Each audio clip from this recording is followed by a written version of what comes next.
আসসালামু আলাইকুম প্রিয় শিক্ষার্থী, আশা করি সবাই ভালো আছো, সুস্থ আছো এবং বাসায় নিজেদের পড়ালেখাটা চালিয়ে যাচ্ছ।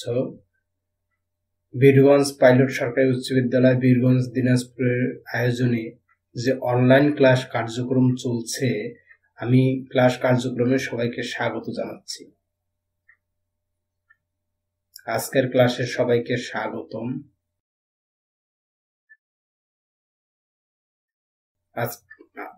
তোমরা জানো আজকে বিজ্ঞান ক্লাস অষ্টম শ্রেণী চতুর্থ অধ্যায় নিয়ে আমরা আলোচনা করেছিলাম। গত দিন আমরা পার্ট 1 অর্থাৎ 1 পর্ব আলোচনা করেছি, আজকে দ্বিতীয় পর্ব আলোচিত হবে। তো প্রথমে আমার পরিচয়টা দিয়ে নিই। আমি মোহাম্মদ রুবেল হক, সহকারী শিক্ষক, বীরগঞ্জ পাইলট সরকারি উচ্চ বিদ্যালয়, বীরগঞ্জ, দিনাজপুর। তো দেখো এখানে কি দেখা যাচ্ছে, এগুলো সবাই চেনো। এটা কদম, সূর্যমুখী, তারপর এটা দলকচু, আর এটা গোলাপ। এগুলো কি? অবশ্যই এগুলো ফুল। ফুল তোমরা অনেকেই ভালোবাসো, ফুল দেখতে সুন্দর। শুধু এটা দেখতে সুন্দর না, এটি উদ্ভিদের জন্য খুবই খুবই খুবই প্রয়োজনীয়। কেন খুবই খুবই খুবই প্রয়োজনীয়? কারণ হলো এই ফুল দ্বারা উদ্ভিদ কি করে?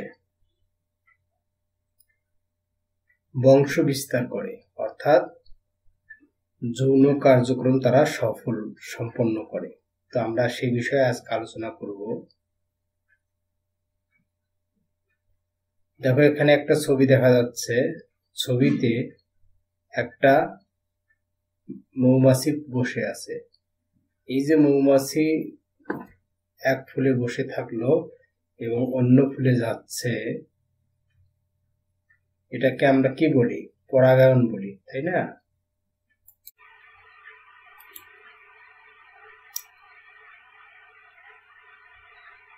আমরা দুটো ছবি দেখি। দেখো এখানে দুটো ছবি দেখা যাচ্ছে। এই ছবিতে একটি ফুলের উপর একটি মৌমাছি বসেছিল, উড়ে গেল। তোমরা ছোট ক্লাসে নিশ্চয়ই জানো যে মৌমাছি, মাছি যখন ফুলের উপর পড়ে প্রজাপতি, তখন ফুলের পরাগরেণু তার গায়ে লেগে এখানে একটা তাদের উদ্ভিদের একটা যৌন জনন সৃষ্টি হয়। অর্থাৎ স্ত্রী ফুল থেকে পরাগরেণু, পুরুষ ফুল থেকে পরাগরেণু স্ত্রী ফুলে গিয়ে বসে, তারপর উদ্ভিদের বংশবিস্তার ঘটে।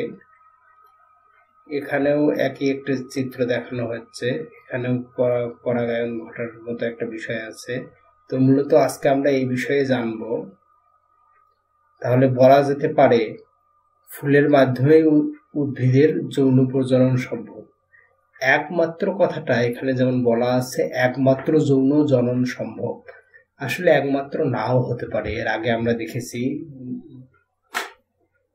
যে জনন অনেকভাবে সম্পন্ন হয়। তো ফুল একমাত্র বলা যাবে না, আমরা অন্যভাবেও প্রজনন ঘটা সম্ভব। তবে প্রকৃত অর্থে প্রাকৃতিকভাবে কিন্তু ফুলের মাধ্যমে উদ্ভিদের প্রজনন ঘটে। এই ফুলটিকে নিশ্চয়ই চেনো। এই ফুলটির নাম কি বলতো? জবা ফুল, তাই না? সবাই জানো।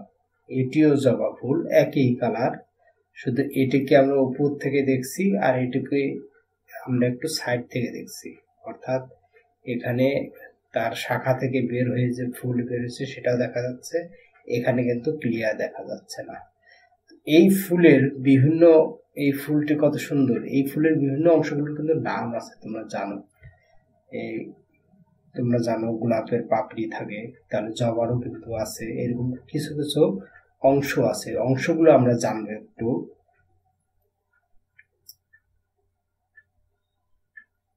তো ফুলের বিভিন্ন অংশ সম্পর্কে আমরা একটু ধারণা নিই। দেখো এখানে জবা ফুল দেখানো হচ্ছে, এটা যদিও একটু আর্টিস্টিক ভাবে দেখানো হচ্ছে। এখানে দেখো বিভিন্ন অংশগুলোর নাম দেওয়া হয়েছে। এই যে লাল অংশ ছিল এরকম, এটাকে বলা হয় পাপড়ি। তারপর এই ভিতরে একটা অংশ থাকে, এটাকে গর্ভকেশর। এখানে পুংকেশর, বৃতি, পুষ্পদণ্ড, এরকম কয়েকটা অংশ আছে। কয়টা অংশ হলো বলো তো? 1 2 3 4 5, এই 5টা অংশ আছে, তাই না? তাহলে এগুলোকে আমরা জানবো। তাহলে যে ফুলের এরকম 5টা অংশ থাকবে সেই ফুলগুলোকে বলা হবে সম্পূর্ণ ফুল, আর যেগুলোর 5টা অংশ থাকে না, কম থাকে, সেগুলোকে বলা হবে অসম্পূর্ণ ফুল। তাহলে সম্পূর্ণ ফুল, অসম্পূর্ণ ফুল কাকে বলে আমরা জানলাম নিশ্চয়ই। এবারে অনেকগুলো ফুলে কিন্তু এই 5টা অংশ ছাড়াও কিছু জিনিস থাকে, যেমন উপবৃত্তি। উপবৃত্তি আবার অনেক ফুলে থাকে। আর একটা জিনিস থাকে বৃন্ত। তো যেই ফুলগুলোর বৃন্ত থাকে সেগুলোকে বলা হয় সবৃন্ত ফুল, আর যেগুলো থাকে না সেগুলোকে বলা হয় অবৃন্ত ফুল। এইভাবে ফুলের কিন্তু বিভিন্ন নাম হয়, বিভিন্ন অংশ হয়। তো আমরা এই ফুলের অংশগুলো জানলাম। তো শিক্ষার্থীবৃন্দ, এখন আমরা একটি ভিডিওর মাধ্যমে একটা ফুলের বিভিন্ন অংশ দেখার চেষ্টা করব। ভিডিওটি দেখিয়েছেন আমাদের এক সম্মানিত শ্রদ্ধেয় স্যার কুমার রণজিৎ সুব্রত। তো ভিডিওটি আমরা মনোযোগ দিয়ে দেখি।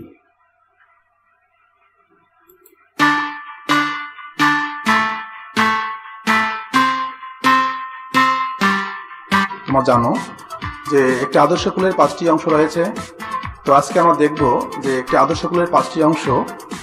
এই 5টি অংশ দেখার জন্য আমাদের যা যা লাগবে, আমাদের একটি জবা ফুল, তোমরা দেখতে পাচ্ছ যে একটি ফুল লাগবে, তারপর একটি আলপিন এবং একটি প্লেট লাগবে। তো প্রথমে আমরা 5টি অংশ দেখার জন্য তোমরা লক্ষ্য করছো এখানে যে ফুলের 5টি অংশ নামগুলো আমরা দেখে নিই। যে এটা হচ্ছে ফুলের বোটা, আমরা সবাই চেনো ফুলের বোটা। তারপরে হচ্ছে এটাকে সবুজ অংশটি তোমরা দেখতে পাচ্ছ, এই অংশটি হচ্ছে বৃতি, আর এই অংশটি হচ্ছে উপবৃতি। এরপরে তোমরা দেখতে পাচ্ছ এখানে লাল যে অংশটি আছে, এই একটি অংশ, এই অংশগুলোকে বলা হয় দল বা পাপড়ি। এখানে কয়েকটি দল বা পাপড়ি আছে, এই সবগুলোই মিলে হচ্ছে দলমণ্ডল। এগুলো লাল বা ভিন্ন রঙের হয়। এগুলা ভিন্ন রঙের হওয়ার কারণ হচ্ছে পরাগায়নের জন্য, যে পরাগায়ন ভিন্ন রঙের ফুল দেখে তারা আকৃষ্ট হয় এবং পরাগায়নে অংশগ্রহণ করে, পরাগায়নে সহায়তা করে। এরপরে এই অংশটি ফুলের হচ্ছে, এখানে 2টি অংশ আছে আমরা দেখতে পাচ্ছি না, একটু পরে আমরা এগুলো দেখার জন্য আমরা এটি ব্যবচ্ছেদ করব। এটি হচ্ছে ফুলের ভিতরে স্ত্রীকেশর, এবং এখানে ছোট ছোট অংশগুলো দেখতে পাচ্ছ তোমরা। এখানে এই অংশগুলো হচ্ছে তোমার এক একটা অংশ, ছোট ছোট অংশ, এগুলো হচ্ছে পুংকেশর। তো আমরা একটু পরে আমরা এগুলো দেখবো, ভালো করে দেখবো, ব্যবচ্ছেদ করবো, এই জন্য দেখার জন্য আমরা ব্যবচ্ছেদ করবো। তো এই ফুলটি প্রথমে আমরা এভাবে প্রথমে এই বৃতি অংশটা যে আছে সেই অংশটি আমরা সুন্দরভাবে সাবধানে কেটে এভাবে কাটবো, এবং এভাবে আমরা এভাবে গোড়াটা কেটে নেই। এমনভাবে কাটি যেন আবার পুরো অংশটি কেটে না যায়, হালকাভাবে।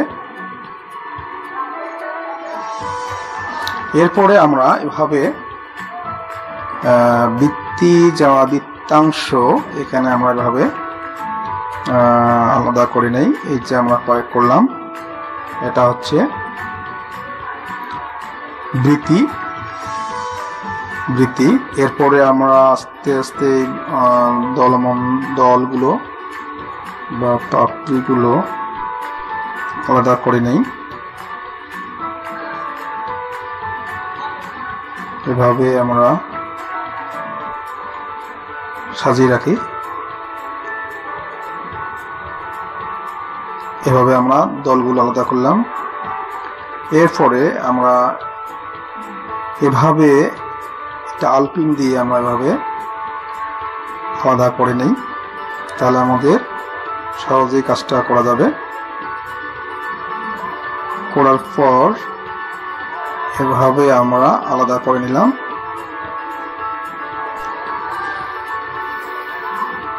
সাবধানে অবশ্যই করতে হবে যেন আবার সেটি ছিঁড়ে না যায়। একটু আমার সময় নিব।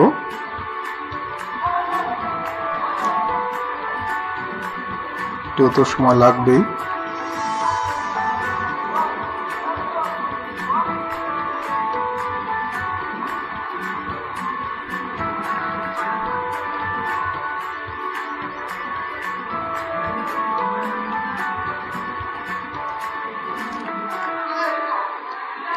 এখন আমরা এই ফুলের 5টি অংশ দেখতে পাচ্ছি, যে বোটা, বৃতি, তারপরে হচ্ছে পাপড়ি বা দলমণ্ডল, তারপরে পুংকেশর। পুংকেশরটা তোমার লক্ষ্য করো, এখানে এই যে একটা অংশ আমরা দেখতে পাচ্ছি, ছোট অংশ, এই অংশগুলো হচ্ছে পুংকেশর।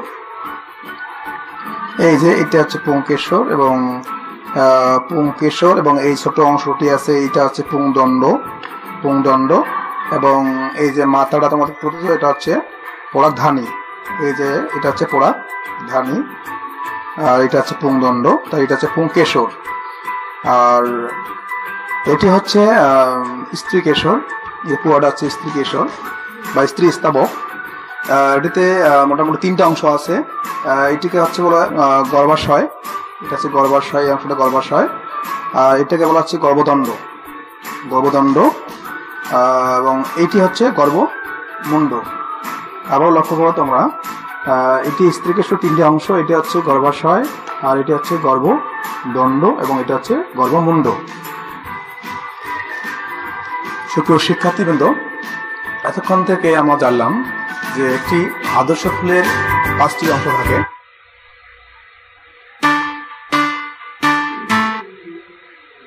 তাহলে আমরা ফুলের বিভিন্ন অংশগুলোকে জানলাম। তাহলে এবারে দেখি, আমাদের এখানে যদি একটা তালিকা দেওয়া আছে, তারপরে দেখি পাপড়ি কোনটা। দেখি পাপড়ি কোনটা, এটি হচ্ছে পাপড়ি। বৃতি কোনটা, এটা বৃতি। পুংকেশর কোনটা, এটাকে বলা হবে পুংকেশর। দেখো পুংকেশর। স্ত্রীকেশর কোনটা, এই যে স্ত্রীকেশর। স্ত্রীকেশর দেখো ভিতরে ভিডিওতে আমরা ক্লিয়ার দেখেছি, সেদিক থেকে স্ত্রীকেশর কোনটা সেটা দেখলাম। পুষ্পাক্ষ, এটি পুষ্পাক্ষ।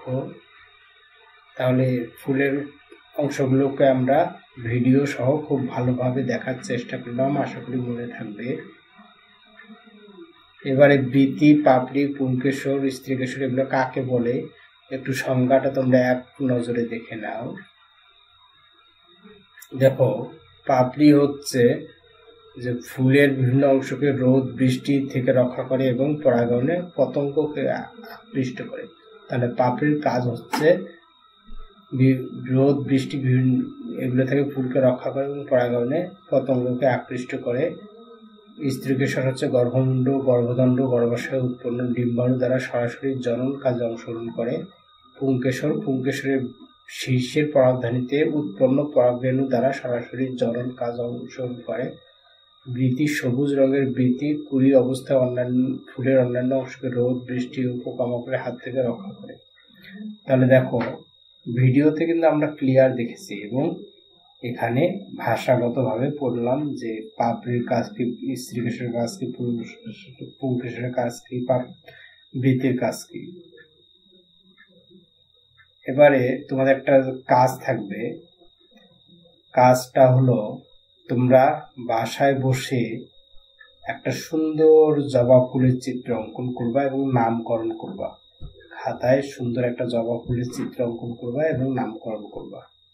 আশা করি এই কাজটা তোমরা সবাই পারবা, শৈল্পিক কাজ। এবারে তোমাদের জন্য একটা সংক্ষিপ্ত পরীক্ষা হয়ে যাক। দেখো, ফুলের অত্যাবশ্যকীয় স্তবক কয়টা? বলো কয়টা, বুঝতে পারবা? দলমণ্ডলের দিক থেকে কয় নাম্বার স্তবক? স্ত্রী স্তবকের কয়টি অংশ? ফুলের সাহায্যকারী স্তবক কয়টি? নিশ্চয়ই যদি মনোযোগ দিয়ে থাকো তাহলে উত্তরগুলো তোমরা বলতে পারবা। এবারে উত্তরগুলো মিলিয়ে নেই। তাহলে ফুলের অত্যাবশ্যকীয় স্তবক 2টি। যারা বলতে পেরেছো তাদেরকে ধন্যবাদ। 2 নম্বরে দলমণ্ডল বাইরের দিক থেকে কয় নাম্বার? দেখি কয় নাম্বার। এটা 2য় নম্বরে। এটা যারা বলতে পেরেছো তাদেরকেও ধন্যবাদ। স্ত্রী স্তবকের কয়টি অংশ? 3টি অংশ। এবং ফাইনালি ফুলের সাহায্যকারী স্তবক কয়টি? 2টি। সাহায্যকারী স্তবক হচ্ছে 2টি। তাহলে আমরা এখানে গুরুত্বপূর্ণ 4টি প্রশ্নের উত্তর পেলাম। যারা 4টি প্রশ্নের উত্তর দিতে পেরেছো তাদেরকে অনেক অনেক অনেক ধন্যবাদ। এবারে তোমাদের জন্য একটু ছোট্ট বাড়ির কাজ দেই। পুং এবং স্ত্রী স্তবককে ফুলের অত্যাবশ্যকীয় স্তবক বলা যাবে কেন বা বলা হয় কেন, একটা ব্যাখ্যা করবা। বা ব্যাখ্যা করবা বলতে একটা খাতায় সুন্দর করে নোট করবা। আর তোমরা জানো আমাদের একটা বার্ষিক মূল্যায়ন হওয়ার কথা। যদি বার্ষিক মূল্যায়ন হয় তাহলে আমাদের এই অনলাইন ক্লাসের কার্যক্রমগুলোই কিন্তু পরীক্ষায় উল্লেখ করা হবে। ফলে তোমরা অবহেলা না করে যেগুলো বাড়ির কাজ দেওয়া থাকবে সেগুলো অবশ্যই অবশ্যই ভালো করে করবা এবং এই আলোকেই লেখাপড়া করবা। সবাই ভালো থেকো, সুস্থ থাকো। পরবর্তী ক্লাস দেখার আমন্ত্রণ জানিয়ে আজকের ক্লাস শেষ করি। সবাইকে অনেক অনেক অনেক অনেক ধন্যবাদ।